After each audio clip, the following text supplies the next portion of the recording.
नमस्कार दोस्तों, मैं हूं अंकित। बुलेट का ऑफिशियल के न्यू वीडियो में आपका स्वागत है। आज के वीडियो में हम लोग बात करेंगे इंडिया के जुडिशियल सिस्टम के बारे में।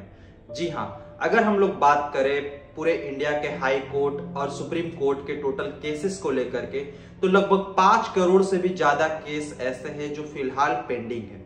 और ये नंबर इतना ज्यादा बड़ा है कि इस नंबर से आप अज्यूम कर सकते हैं कि इंडिया का जुडिशियल सिस्टम किस टाइप का है, जहां पे लगभग किसी और कंट्री में देखें तो लगभग 5 करोड़ केस आने वाले 50 सालों तक भी अगर किया जाए तो लगभग पेंडिंग नहीं हो सकता। और इंडिया में 2023 के एंडिंग तक लगभग अगर हम लोग देखें तो हाई कोर्ट और सुप्रीम कोर्ट के टोटल 5 करोड़ केसेस ऐसे हैं जो फिलहाल पेंडिंग है। और सेम टू सेम कंडीशन अगर हम लोग देखें तो कुछ साल पहले सिंगापुर का भी था, लेकिन सिंगापुर में आज लगभग उनके पेंडिंग केसेस का संख्या लगभग ना के बराबर है।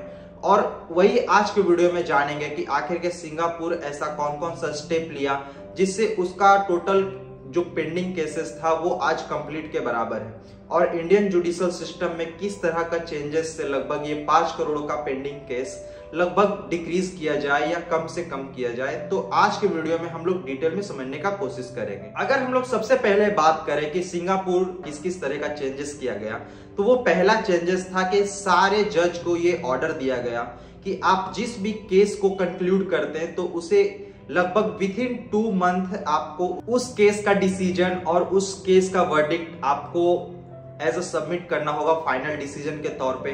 तो इसमें क्या होता है कि सारे जजेस को भी एक फास्ट ट्रैक मोड में रहना पड़ता है कि आप जब भी कोई नए केस को डिस्क्लोज या तो फिर कंक्लूड करते हैं तो उसे टारगेट रहता है कि उसे 2 मंथ में किसी न किसी हाल में वर्डिक्ट करना है, वेरीफाई करना है और उसका जो फाइनल डिसीजन है वो ओवरऑल अनाउंस कर देना है। और अगर 2 मंथ में आप इस चीज को नहीं करते तो आपके बोनस पे भी इम्पैक्ट देखने को मिल सकता है। वो चीज को बहुत ज्यादा फास्ट ट्रैक मोड में करता है और जिससे किसी कंट्री का लगभग केस पेंडिंग का संख्या बहुत कम के बराबर रह जाता है। इसके अलावे उनके जुडिशियल सिस्टम में बहुत अलग अलग स्टैब्लिश किया गया, जैसे स्मॉल क्लेम कोर्ट बनाया गया, इसके अलावे नाइट कोर्ट बनाया गया, टूरिस्ट कोर्ट बनाया गया, अलग अलग कोर्ट बनाया गया, जिससे लगभग जो सुप्रीम कोर्ट या हाई कोर्ट या उनके जगह पे जो मेन कोर्ट होता है उस पे ज्यादा केस का संख्या ना हो और उस केस के संख्या के अलावे उनके जजेस पे ज्यादा प्रेशराइज ना किया जाए। और यही चीज को देखते हुए हमारे देश के प्राइम मिनिस्टर श्री नरेंद्र मोदी जी के द्वारा भी ये कहा गया है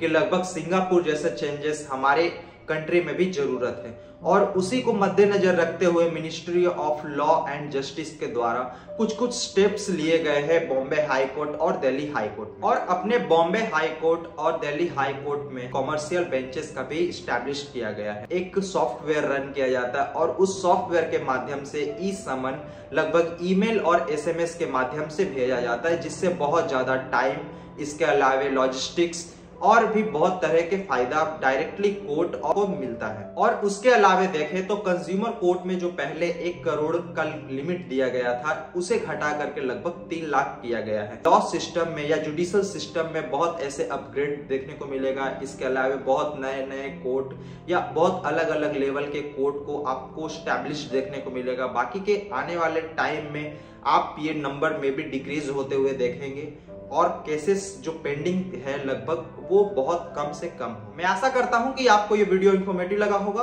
अगर मेरा वीडियो इन्फॉर्मेटिव लगा तो प्लीज वीडियो को लाइक कीजिए, कमेंट कीजिए, शेयर कीजिए। साथ ही मेरे बुलेट ऑफिशियल चैनल को सब्सक्राइब करके बेल आइकन को प्रेस कर ले ताकि मैं कोई भी न्यू वीडियो अपलोड करूं तो उसका नोटिफिकेशन सबसे पहले आपको मिले। मिलते हैं अगले वीडियो में, जब तक के लिए जय हिंद, वंदे मातरम।